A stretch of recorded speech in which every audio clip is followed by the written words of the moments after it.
habang panahon, wala ka. Dakilang Diyos na aming Ama, sa umagang ito, Ikaw ay aming tinataas. Ikaw ang Diyos na walang katulad. Ikaw ay aming pinasasalamatan. Ikaw po ay aming sinasamba. Ito po ang aming panalangin. In Jesus' mighty, mighty name. And everybody say, praise the Lord. Buksan po natin ang ating mga Bible sa aklat ng Colossians chapter 2, verses 6 to 10. Babasahin po natin ang kanyang salita, pinamagatang Commanding Colossians. Colossians chapter 2, verses 6 to 10. Sa akin po ang first slide, sa inyong pangalawa, hanggang umabot po sa dulo. So then, just as you receive Christ Jesus as Lord, continue to live your lives in Him. Rooted and built up in Him, strengthened in the faith as you were taught, and overflowing with thankfulness. See to it that no one takes you captive through hollow and deceptive philosophy, which depends on human tradition and the elemental spiritual forces of this world, rather than on Christ. For in Christ all the fullness of divinity lives and bodily form. And in Christ, you have been brought to fullness. He is the head over every power and authority. Ang Diyos po ay purihin sa pakabasa at pakarinig ng kanyang mga salita. Bago ka maupo, kumamain ka ng dalawang kapatid, sabihin mo sa kanya, ang Panginoon ang Pangulo ng ating buhay. He is the head of our lives. He is the head of the family. He is the head of the church. Itong Colossus na ito, mga kapatid, ay tinalakay natin last Sunday, ang unang bahagi po nito. Isang maliit na lungsod sa rehiyon ng Phrygia sa Asia Minor, Turkey ngayon. Ito po ay matatagpuan sa malapit na lugar sa Laodicea, Hierapolis, at hindi kalayuan sa Ephesus. Itong mga binanggit na lugar, malimit puntahan ni Apostol Pablo, sapagat sila po, si Paul kasama si Timothy, nagmi-mission po sila upang maghatid ng magandang balita. At dito sa chapter 1, nakita natin kung paano kinumen ni Apostol Pablo yung mga kapatiran dito sa Colossians o sa Colossus. Although hindi pa sila nag-meet, hindi pa sila nagkita, pero malapit na sa kanya sapagkat yung mga missionary na tumungo dito, mga disciples ni Apostol Pablo. So nakita natin Sunday yung appreciation ni Paul, yung admiration niya, maging yung anticipation niya sa mga taga-Colossus. Ito po ay sinulat ni Pablo habang siya po ay nakakulong. Ang kanyang layunin sa pagkakaliham niya sa chapter na ito, chapter 2, mga kapatid, is to strengthen believers' unity and faith. Palakasin yung kanilang pananampalataya at yung kanilang pagkakaisa. Dahil meron mga iglesia na nagkakawatak-watak sa panahon ito. Another is to guard against false teachings and human traditions. Meron ng mga lumalabas ng kaligtasan, kinakailangang magpatuli para maligtas. Mali po yun. Dapat tayo po ay sumampalataya kay Lord, tayo po ay magkakaroon ng kaligtasan. Yung mga tradisyon, yung mga alituntunin, yun ay ang mga sinauna na kanilang paniniwala. Another objective of Paul was to proclaim the sufficiency and the supremacy of Christ doon sa lugar ng Colossus. Na walang ibang mataas ang Panginoong Hesus lang. Sabi nung tayo mo, He is the Lord. He is supreme. He is sufficient.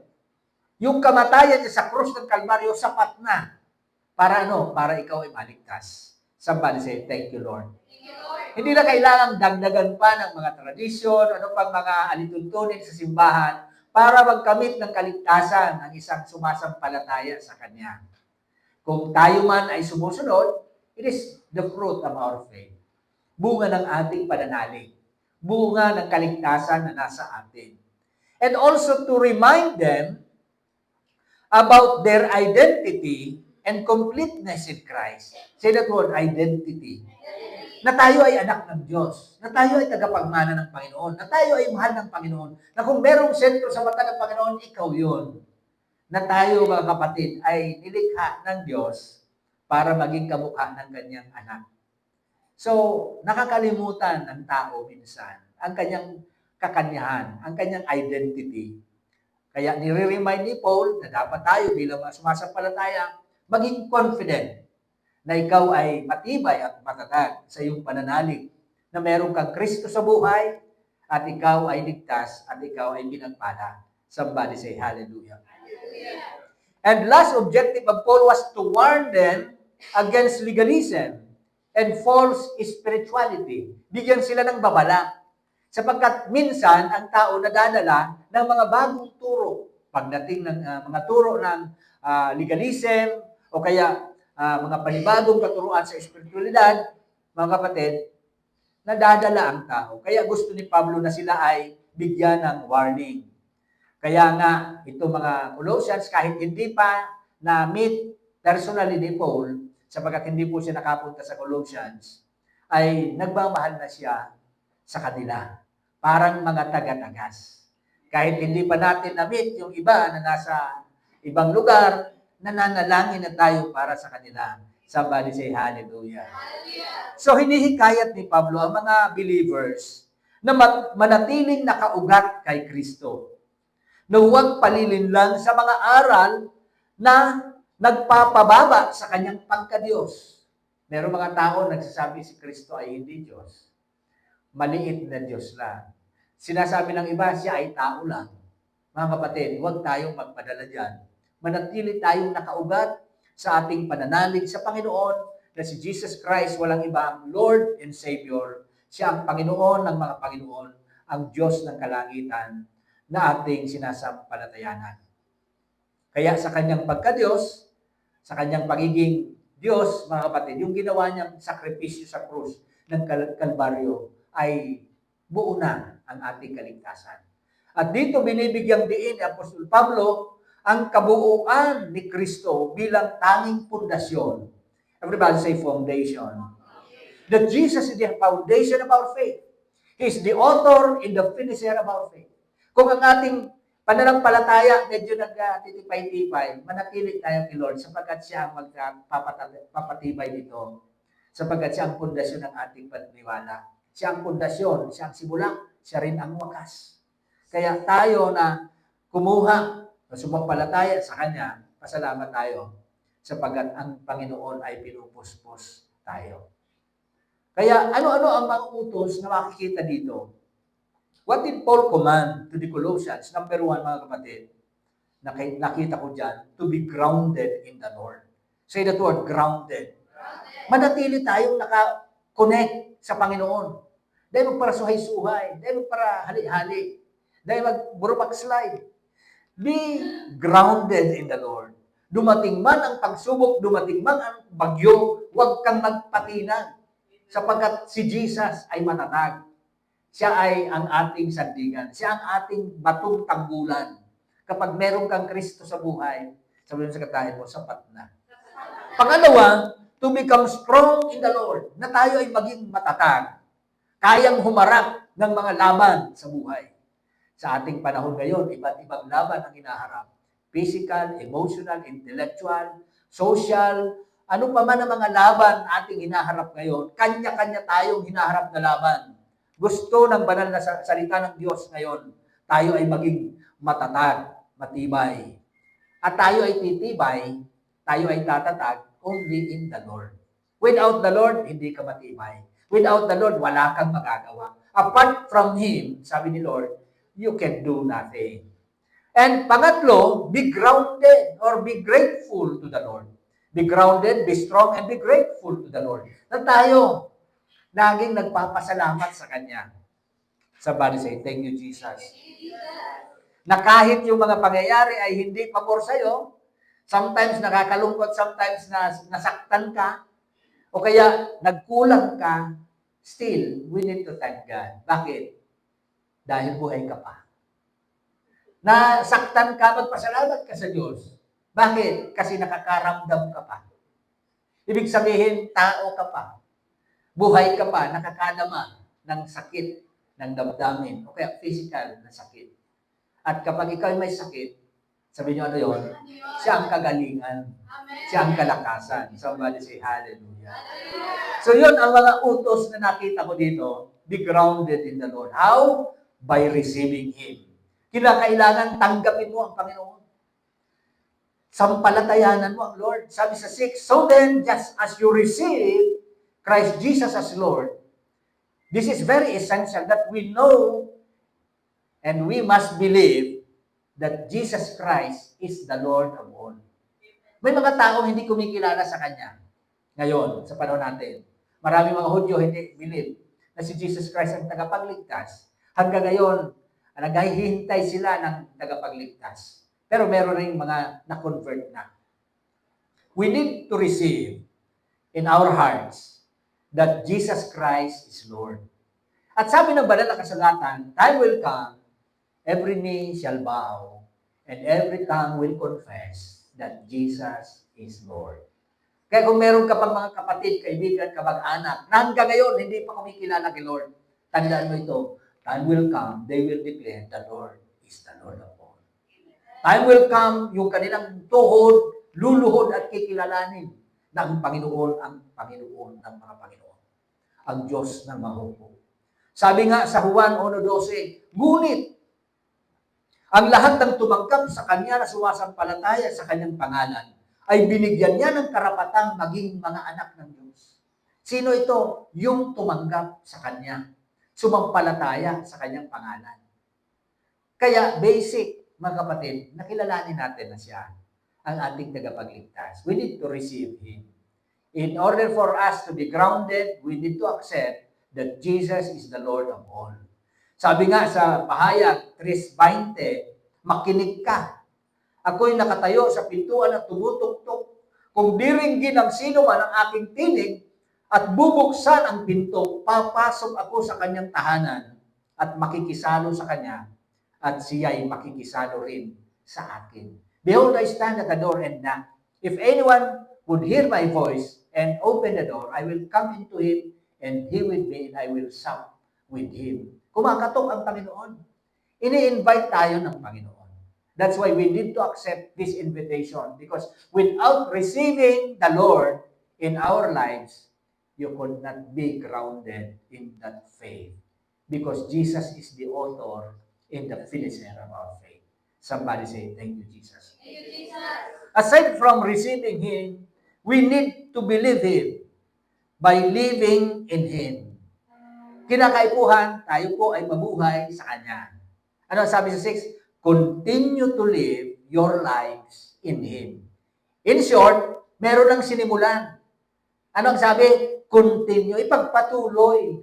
So yung pundasyon ay nailatag, yung ground ay nandiyan na, nandoon ka na sa pananampalataya, inaccept mo siya, sinampalatayanan mo siya. Anong sabi? Continue to live your lives in Him. Ipagpatuloy mo yan.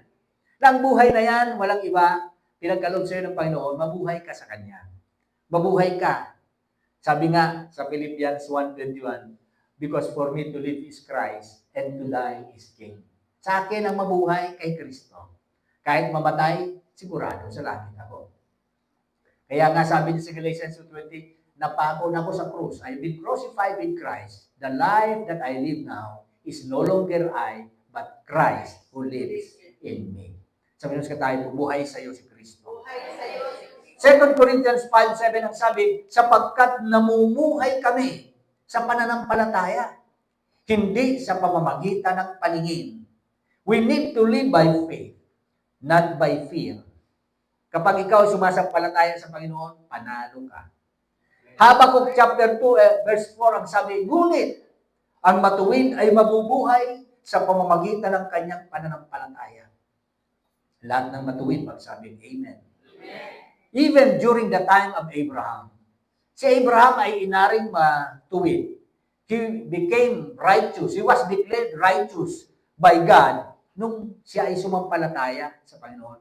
Tayo, sa gawa natin, wala tayo. Talagang makasalanan ng tao, nagkasala, bumagsak. Hindi kayang abutin ang kanyang standard. But because he believes God, siya ay sumampalataya sa Panginoon, yun ang ating naging koneksyon. Yung faith na yun, mga kapatid, ang naging connection mo sa Kanya. Kaya ikaw ay mabubuhay sa pananampalataya, hindi sa takot, hindi sa pagdududa, kundi sa pananampalataya, tayo po ay mabuhay sa Kanya. Galatians 2:20 ang sabi, hindi na ako ang nabubuhay, kundi si Kristo ang nabubuhay sa akin. At ang buhay na kinabubuhay ko ngayon sa laman, ay kinabubuhay ko sa pananampalataya sa anak ng Diyos, na sa akin ay nagmahal at naghandog ng kanyang sarili para sa akin. Romans 1:17, pakibasa.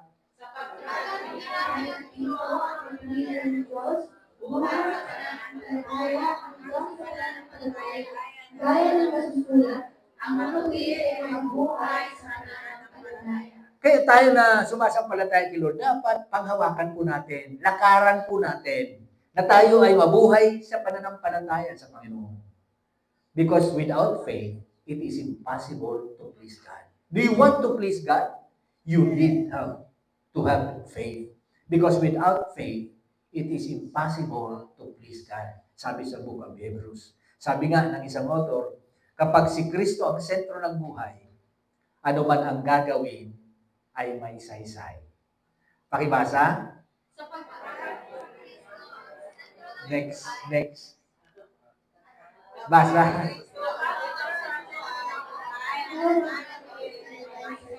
Yan. Kaya, dapat mga kapatid, si Kristo ang sentro ng ating buhay. Siya ang focus natin. Pangalawa, be strong in the Lord.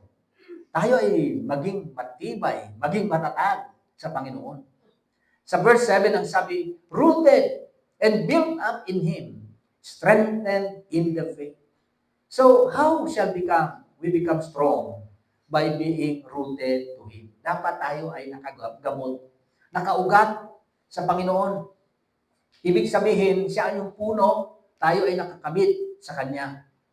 Kaya nga, sabi ni Haring David, sa Psalms 42 verse 5, bakit ako nanlulumo? Why are you cast down, O my soul? Bakit ako nagdaramdam? Sa Diyos ako'y magtitiwala. Sa Kanya pa rin ako aawit. Siya ang aking tagapagligtas. Siya ang aking Diyos. So, mga kapatid, nagiging tayong matibay sa Panginoon. Kung minsan nararamdaman mo, ikaw ay nanlulumo, ikaw ay bagsak. Ano ang sabi ni Haring David? Bakit ka bagsak? Bakit ka nanlulumo? Sumasampal, meron kang malakas ng Panginoon.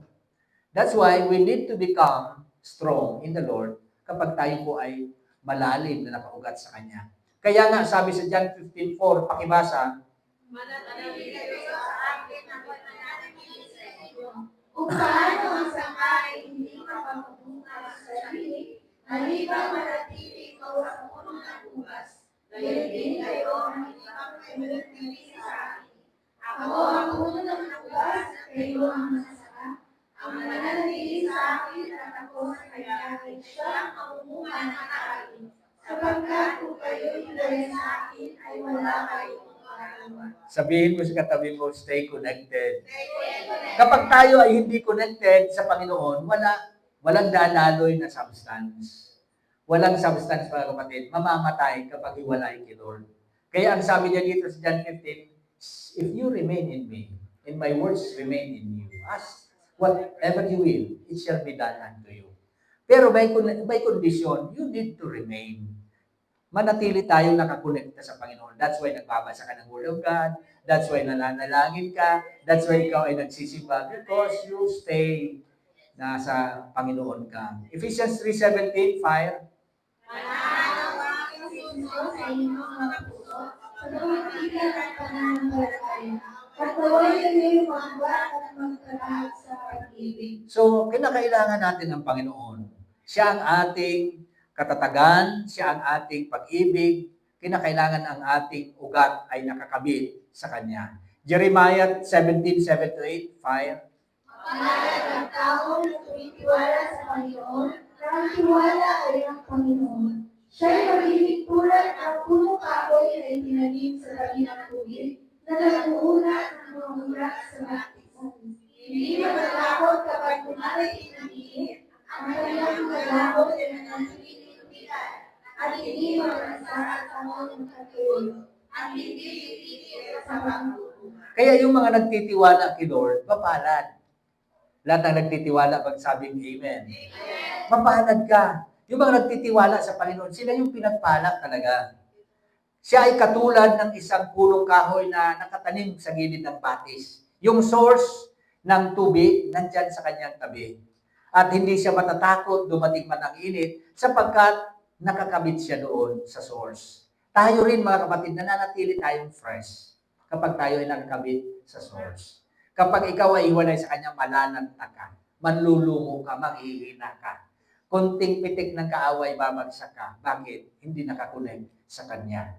At mananatiling luntian ang dahon niya. Hindi mabalisa sa taunang tagtuyot. Bakit? Hindi titigil sa pagbubunga sapagkat siya ay merong kasama. Ang Panginoon ang kanyang kasama. Nakakunik siya sa Panginoon. Pangalawa, being built up in Him. Rooted na, built up pa, strengthened in the faith. Ano ang sabi sa Ephesians 2:25? Kayo ngayon,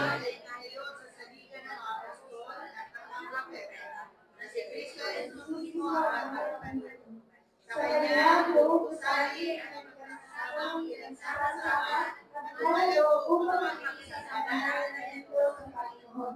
Sa kanila rin kayo magkasamang itinayo upang makitaan ang Diyos sa pagmamagitan ng Espiritu. ang church, mga kapatid, ay inahalin tulad sa building. Para tayong building. At ang building na ito, ang foundation niyan, walang iba kundi ang Panginoon. Yung cornerstone, si Jesus Christ, yung tinanggihan, siya pala yung cornerstone, yung patibay na bato, batong tanggulan. Kaya kapag si Jesus ang foundation, mga kapatid, hindi natitibag. Bakit? Sapagat siya ay matatag. Amen? Kaya sabi diyan, tayo bilang templo ng Panginoon, dapat nananatili tayo sa Panginoon. Siya ang pundasyon. Kung tayo man ngayon nag-aaral ng kanyang salita, sapagat yun ang kanyang nais sa bawat isa. Sa Judas 1:20, pakibasa.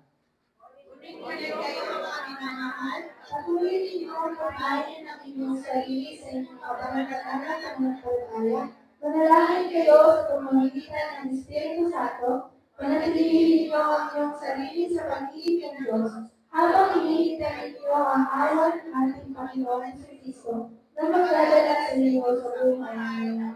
Ano ang sabi diyan? Patibayin ang inyong sarili sa inyong kabanalang pananampalataya. Bakit? Kasi nanghihina minsan. Dapat patibayin natin.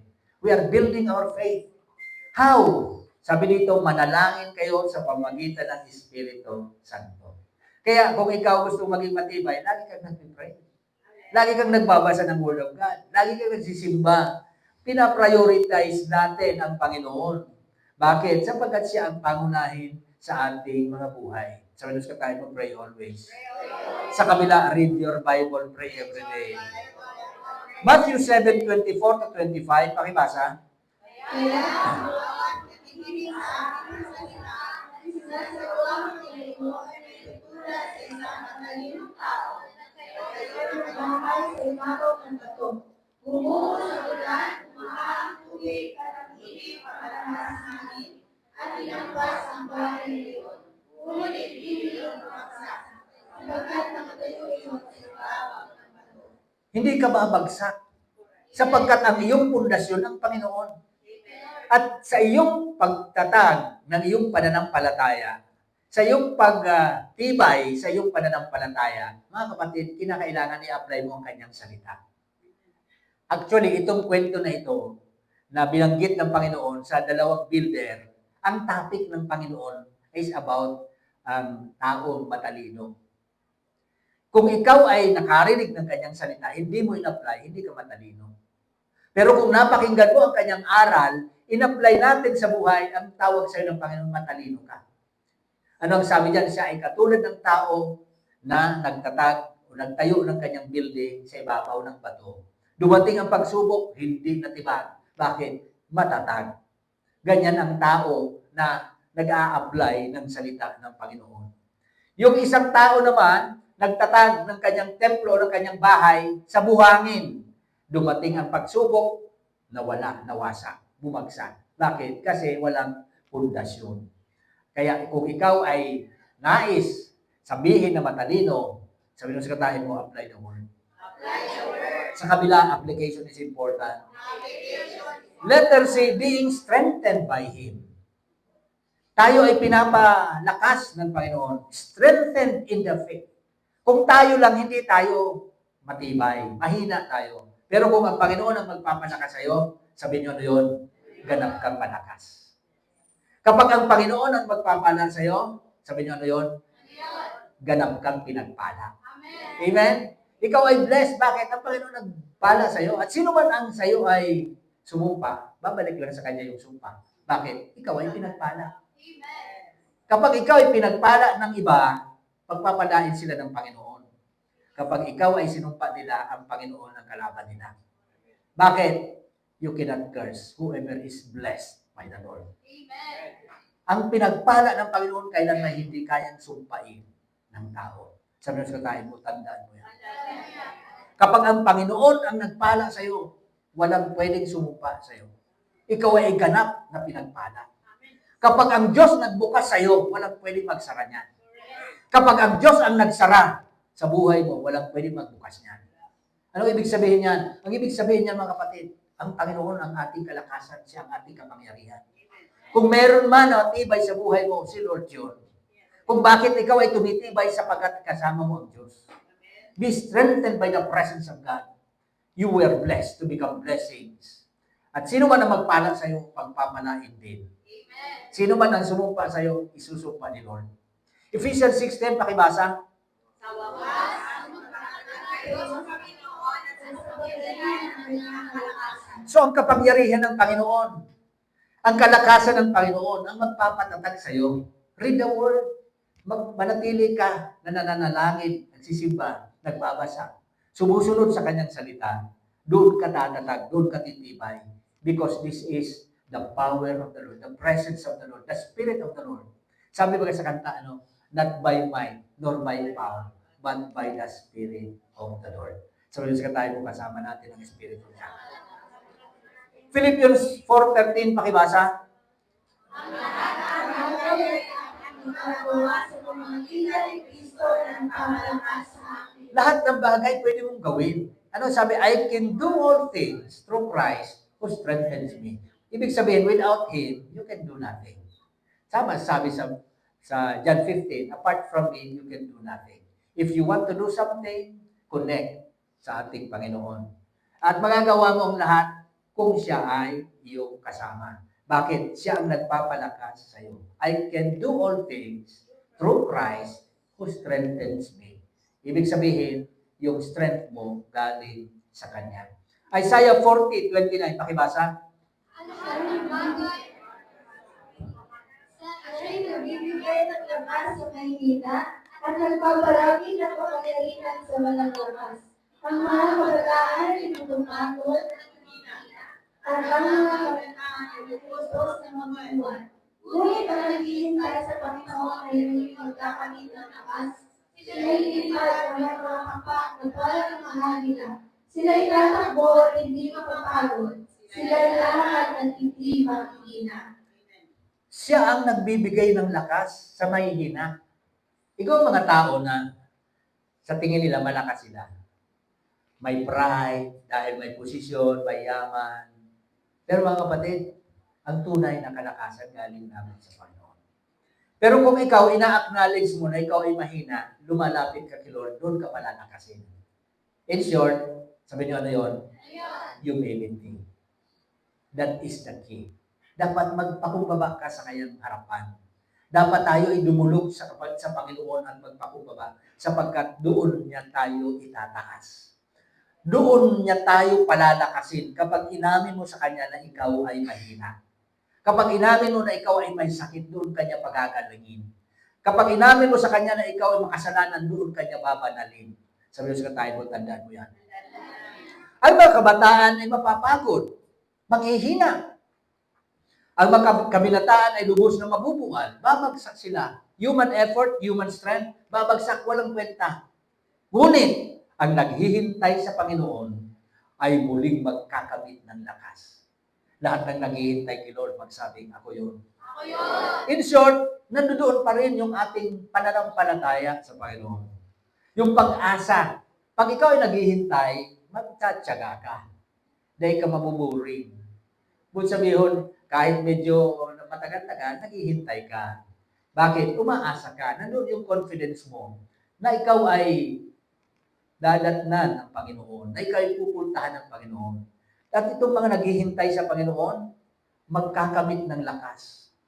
Lilipad sila, parang sa agila, tatakbo sila, pero hindi mapapagod. Sila'y lalakad, hindi manghihina. Yan ang naghihintay sa Panginoon. In other words, He is your strength. Amen? Ang Panginoon ang ating kalakasan, ang ating Panginoon ang ating kapangyarihan, ang Panginoon ang ating kapahingahan. Joshua 1:8 to 9, pakibasa. Paglaylayan ito araw at gabi upang masunod mo mabuti ang lahat ng susulat ito. Sa gayon, magiging matagumpay ka at maputi ang iyong pamumuhay. Tandaan mo magiging matatag at magpapakapang. Huwag kang matakot ng mananang loob sapagkat ako, ang Panginoon mong Diyos, ay kasama mo kung saan ka man magpunta. Kaya very basic mga kapatid ang Word of God. Yung pagbabasa ng Biblia, yung pananalangin, very basic po siya. If you want to become successful, if you want to become strong, if you want to remain in that faith, you need the Word of God. Pagbulay-bulayan mo yan araw at gabi. Sabi ko nga last week, mga kapatid, kapag ikaw ay nakakarinig ng salita ng Panginoon, kinakailangan bantayan mo yan 24/7. And everybody say, why? Because the enemy, Satan, is trying to remove that from you. Nanakawin yan ang kaaway. Tutukain yan ng evil, sabi sa Matthew 13. At si Satanas mismo ang gumagawa noon. At yung gawain na yon, hindi niya pinagkatiwala sa kanyang mga demonyo. Siya mismo ang nagnanakaw ng salita na narinig mo.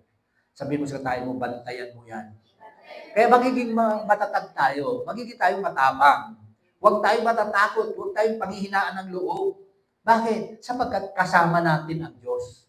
At kung ang Panginoon ang kasama mo, kahit sino pa man dyan ang lumaban, babagsak sila. Sapagkat ang Panginoon mo ay malakas at makapangyarihan. Somebody say hallelujah. Kaya nga, sabi ng isang author, pakibasa, Ang tao malalalim sa Diyos ay hindi basta lamang matitinag ng ano bang bagyo, ano bang pagsubok, ano bang problema sa buhay, gaano bang kabigat ng iyong dinadala, hindi ka bibigay. Sapagkat kasama natin ang Diyos na buhay. Somebody say, thank you, Lord. Ang taong malalim ang ugat sa Diyos ay hindi basta-basta matitinag ng unos. Ano man yung unos mo ngayon. Maring physical, may hilang ka, may mati ka, may kalintura ka. Maring emotional, broken ka, naghihintay. Maring yan ay financial, short ka ng budget. Pero mga kapatid, sinasabi ko sa iyo, kapag ikaw ay merong Kristo sa puso, kapag ang Panginoon kasama mo, kahit may problema, kaya mo. Mapagtatagumpayan mo. Sabi sa katayin mo, kasama natin ang Diyos. Number 3 and last, be grateful to the Lord. Everybody say, thank you, Lord. They were commanded by the Lord or by the Word to become grateful. Ang tao na ang mapagpasalamat, masarap pagpalain. Sa malaki ba gano'n? Diit-diit na pangako, masabi, thank you, Papa, thank you, Mama. Nagpapasalamat ka sa magulang. Wala pa yung blessing, wala pa yung material na bagay, pero nagpapasalamat niya. Masarap pagpalain. Ganon din tayo sa Panginoon. Kalooban ng Diyos na tayo po ay nagpapasalamat. Di ba sabi sa Thessalonians 5:18, in everything give thanks, for this is the will of God in Christ Jesus. Kaya kung ikaw ay na kay Kristo, kahit medyo malungkot yung pangyayari, thank God. Bakit? Sapagkat ang Diyos kasama mo. Kahit na medyo nasaktan ka, thank God. Bakit? Ang Diyos ang magpapalakas sa'yo. Kahit medyo may sakit ka, thank God. Bakit? Ang Diyos ang magpapagaling sa'yo. Every problem, every burden, that is an opportunity for you to experience the blessing coming from the King. Somebody say hallelujah. Hallelujah. Thank God for who you are. Ano ang sabi sa 7? Rooted and built up in Him.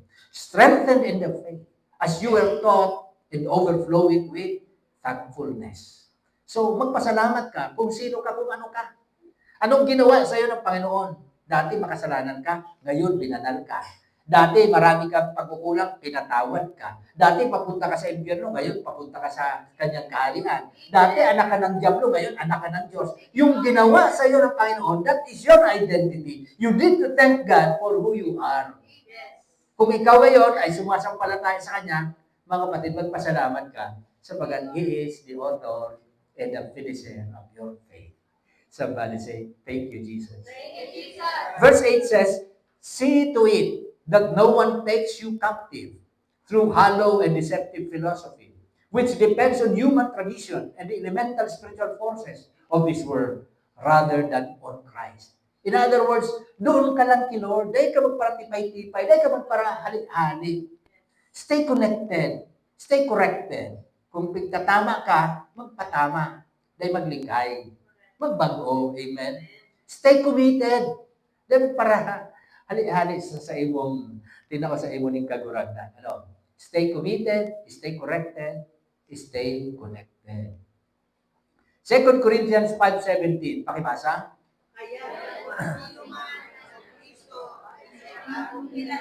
Lumipas na ang dating mga bagay na ayaw sila Ikaw ay binago na ng Panginoon. May kanta na, New Life in Christ. Ibig sabihin, you will only become new if you are in Christ. Without Christ, you will remain old. Kaya kung gusto mong maging bata, maging kabataan, maging bago, kailangan natin ang Panginoon. Kaya mabuhay tayo kay Kristo. Amen? Ephesians 1:3-6, pakibasa. Pinagbalan tayo sa masamang kagawa pagpapala dahil sa ating makikipag-isa kay Kristo. Mula pa ng ligayin ng sanlibutan, pinili na tayo kay Kristo upang tayo magtiwalaan na walang kapintasan sa harap niya. So thank God for who you are. Who we are in the presence of God. In the face, in the front ng Father. Ikaw ay pinagpala. Tayo ay pinagpala ng mga makalangit na pagpapala. All the spiritual blessings have been released. You have been blessed. Huwag mong sasabihin, kawawa naman ako, malas talaga yung buhay na ini. Dahil ngayon pakinama. Di malas yan. Mga kapatid, ang bagitin natin yung pinagpala. Yun ang ating tunay na katauhan. You have been blessed by the Lord. All the spiritual blessings were released from heaven sa'yo dahil ikaw ay pinagpala niya. Ano pa? Sa ating pakikipag-isa kay Kristo, who we are. We are united with the Lord. Kaisa mo ang Panginoon. Kaya nga, mga kapatid, tayo ay nagiging matibay sapagkat kasama natin ang Diyos. The Lord belongs to us and you belong to the Lord. Kaya huwag kang maghihiwalay sa Kanya. Pinagpala, nakipag-isa sa Kanya. Ano pa? Pinili niya tayo kay Kristo. You were chosen. Tayo ay pinili out of million Filipinos. 110 million Filipinos. Isa ka sa pinili ng Diyos. Sabi naman sa tayo mo, mapalad ka. Bakit? Napakaraming tao sa mundong ito, bilyon na mga tao, pero isa ka sa pinili ng Panginoon. Amen? Ang dami-daming Pilipino, 110 million, pero ikaw ay isa sa kanyang pinili. Sabi dito, pinili niya tayo kay Kristo upang maging banal. So ito ang ating katayuan ngayon. Pinili, pagkatapos binanal. Time will come, anong mangyari sa iyo? Walang kapintasan. Somebody say, I take it in Jesus' name. I take it in Jesus' name. Dahil sa pag-ibig ng Diyos, next slide, tayo itinalaga niya upang maging mga anak niya. Sabi mo sa tayo mo, tinalaga ka. Sa kabila, sabi mo, anak ka. Anak niya sa pamamagitan ni Jesucristo.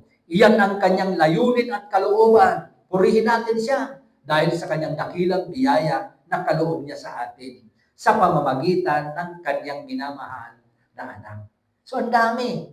Maraming bagay na dapat nating itingnan, paghawakan, ipabuhay. Na tayo itinalaga, ikaw ay pinili, pagkatapos ikaw ay kinumisyon ng Panginoon, inappoint ng Panginoon sa pamamagitan ng anak niyang si Jesus, at tayo ay pinagkalooban ng kanyang biyayang walang hanggan. Tayo ay minamahal na anak ng Panginoon. Pangalawa, for who He is. Thank God Not only for who you are, but for who He is. Sino siya sa buhay mo? Verse 9, pakibasa.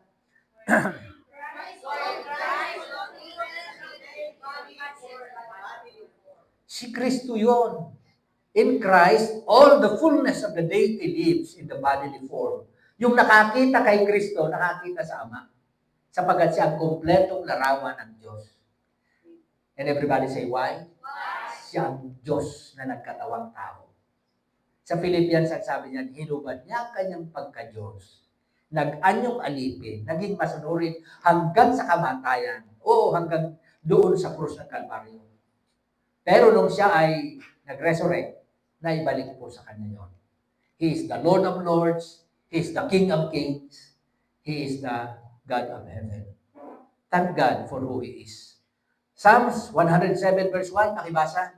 O magpasalamat kayo sa Panginoon, sapagkat siya ay mabuti.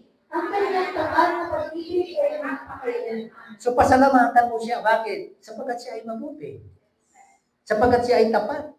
Sometimes tayo hindi mabuti, pero ang Lord, mabuti. Sometimes tayo unfaithful, pero si Lord, tapat. Nagmamahal sa'yo. Somebody say, thank you, Lord. Hebrew 12:28, fire. Yan ang tinagong akin ng isang kaharian, hindi kayanin. Magpasalamat tayo at sabihin ng Diyos na may pagbara at takot. O dito, tingnan mo, tayo mga kapatid, ay tinanggap natin ang isang kaharian hindi nayayanin. Ano yun? Kingdom of God. Yun, thank God, sapagkat siya ang nagbigay siya ng kaharian ng Diyos. Ikaw ay gusto ng Panginoon, ikaw ay pumasok sa kanyang kaharian. Thank God sa kanyang kabutihan. Pasalamatan mo siya. Sambahin mo siya, sapagkat siya ang Diyos na ating hari, na siyang Panginoon ng mga Panginoon. Psalms 104, verse 5 hanggang 5, pakibasa. Pumasok kayo sa kanyang mga pintuan na may pasasalamat, at sa kanyang mga looban na may mapupuri. Magpasalamat kayo sa kanya, purihin ninyo ang kanyang pangalan. Sapagkat ang Panginoon ay mabuti, ang kanyang pag-ibig ay walang hanggan, at ang kanyang kapatan ay sa lahat ng sanlibutan. Thank God for who He is. Sino siya? Diyos na mabuti. Diyos na nagmamahal ng walang hanggan. Diyos na matapat. Kaya mga kapatid, dapat lang na tayo po ay magpasalamat sa Kanya. And last verse, Thessalonians 5:18, fire. Magpasalamat kayo sa lahat ng bagay. Sapagkat ito ang kalooban ng Diyos para sa inyo kay Kristo Jesus. Ito ang kalooban ng Panginoon na tayo ay nagpapasalamat kay Kristo Jesus. Thank God in everything for who you are and for who He is. Dahil ang Panginoon ay karapat-dapat pasalamatan, karapat-dapat sambahin, karapat-dapat nakilain. Naalala ko yung kwento ni Ate Melba. Lumanda sa sarong lugar kang panahon. Ang mga manok, pagkatapos ng mga bayo, pitsugo ni Lord, magdara ng mga dara, baggage. Piglilipat din sa mga karga nila sa sarong lugar, pasiring naman sa lugar. So mga manok na, sige ang reklamo, sige ang kurok-kutok, sige ang reklamo habang nagdadarakan sa inyong mga baggage. Pero itong mga bayong daan, habang sila ay nagdadala ng baggage, transfer duman sa lugar na pinadaan sa nila. Sige ang pasalamat, sige ang kanta, sige ang pasalamat sa kagurangan. And nagabot na sa panahon na hinali na sa mga baggage. Ito lang ba yung nakakalayog ng halangkaw, pero itong mga manok hanggang dyan sa nasanatan. Ano, talagang para reklamo na. Of course, dahil man yan totoo. Pero ang point is, sabi mo sa katayin mo, thank God for everything. Sa lahat ng panahon, sa lahat ng pagkakataon, magpasalamat tayo sa Panginoon. Bakit? Kapag ikaw ay mahilig magpasalamat kay Lord, makakalipad ka ng mataas. Amen? For what He did, kung ano ginawa sa iyo ng Panginoon. Sabi diyan, in Christ you have been brought to fullness. He is the head over every power and authority. Sa kanyang ginawang pagliligtas, sa kanyang ginawang pagbanal sa atin. Psalms 9 verse 1, pakibasa. Ako'y magpapasalamat sa Panginoon ng buong puso. Ang hinahayag ng lahat ng iyong maaangang gawa. Meron siyang ginawa, mga kahanga-hangang gawa. Ano ba yung ginawa sa'yo? Pinago ka, pinagpala ka, pinaganda ka, niligtas ka, pinatawad ka. Mga bagay na kahanga-hanga. And the most special miracle in your life na naganap. Sabi niyo ano yun? Nung niligtas ka ni Lord. That is the greatest miracle. Isang tao na papunta sa impyerno and yet because of his doing, papunta na sa kaharian. Isang anak ng Diablo, sabi sa John 8:44, pero ngayon, anak na ng Diyos. Sabi sa katayin mo, ikaw yun. Kaya sabi diyan sa Psalm 107, kung sana'y pasalamatan ng mga tao ang Panginoon dahil sa kanyang pag-ibig na tapat, dahil sa kanyang mga kahangahangang gawa sa mga anak ng tao, sapagkat kanyang pinawi ang uhaw ng kaluluwa at ang gutom na kaluluwa ay kanyang pinuspos ng mabubuting bagay. Thank God for what He did. Ay yun ang ginawa niya sa iyo. Pinasalamatan natin siya dahil siya ang nagpuspos, nagpawi ng ating uhaw, nagbigay sa atin ng kaligtasan. Awit 18 or 118, talatang 21. Ako'y magpapasalamat sa iyo sapagkat sinagot mo ako at ikaw ang naging aking kaligtasan. Sabi mo sa katayin mo, sinagot ka na ni Lord. Ano man ang iyong hinahanap, ano man ang iyong kinakailangan ngayon, ano man ang pinag-pray mo ngayon, kapatid, the Lord is telling you right now, you have been answered by the Lord. Sinagot na ng Panginoon. Yung hinahanap mo, siya ang magbibigay, makikita mo na. Yung hinihingi mo, ibibigay sa iyo ng Panginoon. Somebody shouts, thank you, Lord Jesus. Basahin natin sabay-sabay ang isang kasabihan.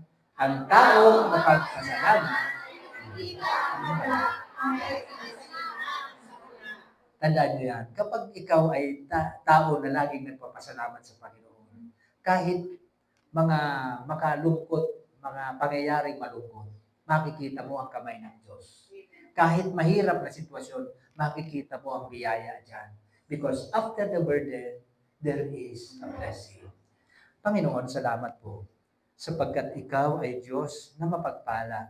Tinanggap namin ngayon ang iyong mga salita, nawa po ito ay mabuhay sa amin, maganap namin araw-araw. Ito po ang aming dalangin. In Jesus' mighty name, amen. Kaya po sa ating special song, awitin po natin ang miracle